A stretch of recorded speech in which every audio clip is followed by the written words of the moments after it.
Assalamualaikum warahmatullahi wabarakatuh. Saya Muhammad Ibrahim akan menjelaskan teori asal mula negara.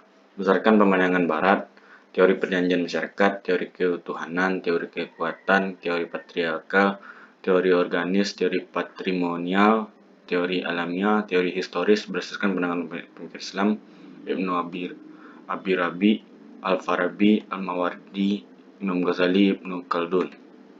Asal mula negara menurut pemikir barat.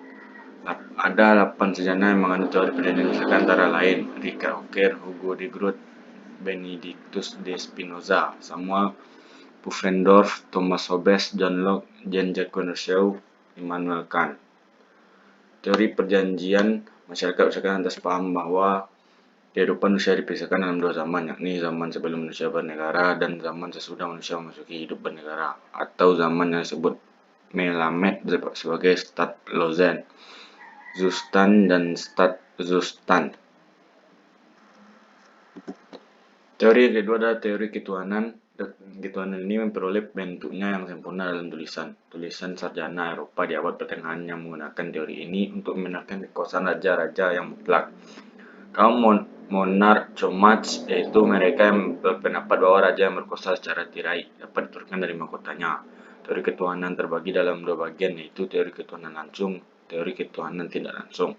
Teori ketuhanan langsung adalah untuk menunjukkan bahwa yang berkuasa dalam negara itu langsung Tuhan. Adanya negara di dunia ini adalah atas kehendak Tuhan dan yang memerintah Tuhan. Teori ketuhanan yang tidak langsung adalah manakala bukan Tuhan sendiri yang memerintah melainkan raja atas nama Tuhan. Teori yang ketiga adalah teori kekuatan. Dalam teori kekuatan negara yang pertama adalah hasil dominasi dari kelompok yang kuat terhadap kelompok yang lemah. Negara dilahirkan karena pertarungan kekuatan dan yang keluar sebagai pemenang adalah pembentukan negara itu. Menurut Hobbes, syarat untuk menjadi raja adalah orang yang fisiknya kuat, melebihi lainnya agar dapat mengatasi segala kekacauan yang timbul dalam masyarakat. Menurut Marx, teori kekuasaan ekonomi menganggap bahwa negara itu merupakan alat kekuasaan bagi golongan manusia di dalam masyarakat untuk menindas golongan lainnya guna mencapai tujuan, sebab negara adalah alat kekuasaan. Doktrin kekuatan merupakan hasil analisis antropososiologis dari pertumbuhan suku-suku bangsa di masa lampau, terutama suku-suku bangsa yang masih primitif. Teori yang keempat adalah teori patriarkal. Dalam teori patriarkal digambarkan bahwa ayahlah yang berkuasa dalam keluarga itu dan garis keturunan ditarik dari pihak ayah. Keluarga berkembang baik dan terjadilah beberapa keluarga yang kesemuanya dipimpin oleh ayah, kepala keluarga induk. Kepala suku merupakan primus inter pares sampai saat dibentuk semacam pemerintah yang disentralisasi. Negara adalah perkampungan bersuku. Teori kelima, teori organis negara dianggap atau dipersamakan dengan makhluk hidup manusia atau binatang. Individu yang merupakan komponen-komponen negara dianggap sebagai sel-sel dari makhluk hidup itu. Nicolas da Cusa 1401 sampai 1464 mengemukakan bahwa kehidupan korporal dari negara dapat disamakan dengan anatomi makhluk hidup, yakni bahwa pemerintahan dapat disamakan sebagai tulang belulang manusia, undang-undang sebagai urat saraf, raja sebagai kepala, dan para individu sebagai daging makhluk hidup. Teori keenam, teori patrimonial. Oleh karena raja mempunyai hak milik terhadap daerahnya, maka semua penduduk di daerahnya itu harus tunduk kepadanya. Negara-negara pada abad pertengahan di mana hak memerintah dan menguasai timbul dari pemberian tanah.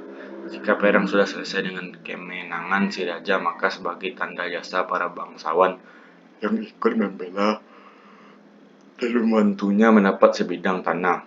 Sebagai hadiah pemberian tanah itu kepada mereka dan mereka mendapatkan hak untuk memerintah terhadap semua yang ada di atas tanah.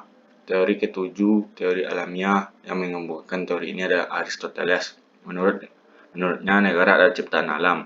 Manusia pertama-tama adalah makhluk politik dan baru kemudian makhluk sosial. Maka manusia ditakdirkan untuk hidup bernegara. Negara adalah organisasi yang rasional dan etis yang memungkinkan manusia mencapai tujuannya dalam hidupnya untuk mencapai yang baik dan adil. Aristoteles melihat tujuan dan raison d'être. Teori ke-8, teori historis, evolusionistis, gradualistik teori. Teori ini menjelaskan bahwa lembaga-lembaga sosial tidak dibuat tapi tumbuh secara evolusioner, sesuai dengan kebutuhan manusia. Lembaga-lembaga tersebut tidak luput dari pengaruh tempat, waktu, dan tanda zaman. Menurut pemikir Islam, Ibnu Abi Rabi berpendapat bahwa manusia tidak mungkin dapat mencukupi kebutuhan alaminya sendiri tanpa bantuan yang lain, sehingga mereka saling memerlukan. Dari proses itulah maka timbul kota-kota. Menurut Al-Farabi, manusia adalah makhluk sosial yang mempunyai kecenderungan alami untuk masyarakat, karena tidak mampu memenuhi segala kebutuhannya sendiri tanpa bantuan atau kerjasama dengan pihak lain. Menurut Al-Mawardi, perbedaan bakat, pembawaan, dan kemampuan antara manusia lah yang mendorong bagi mereka untuk saling membantu, karena kelemahan manusia yang tidak bisa memenuhi kebutuhannya sendiri. Maka semua manusia itu mendorong untuk bersatu dan akhirnya sepakat untuk mendirikan negara. Menurut Imam Ghazali, bahwa manusia itu makhluk sosial. Faktor yang menyebabkan manusia tidak dapat berdiri sendiri adalah satu, kebutuhan akan keturunan demi kelangsungan hidup manusia. Hal itu hanya melalui pergaulan laki-laki dan perempuan. Dua, saling membantu dalam penyediaan bahan makanan, pakaian, dan pendidikan anak.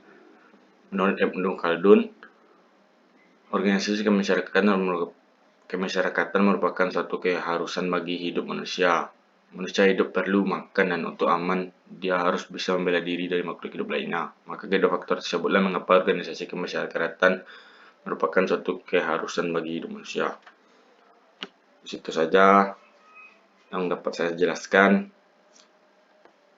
Terima kasih. Assalamualaikum warahmatullahi wabarakatuh.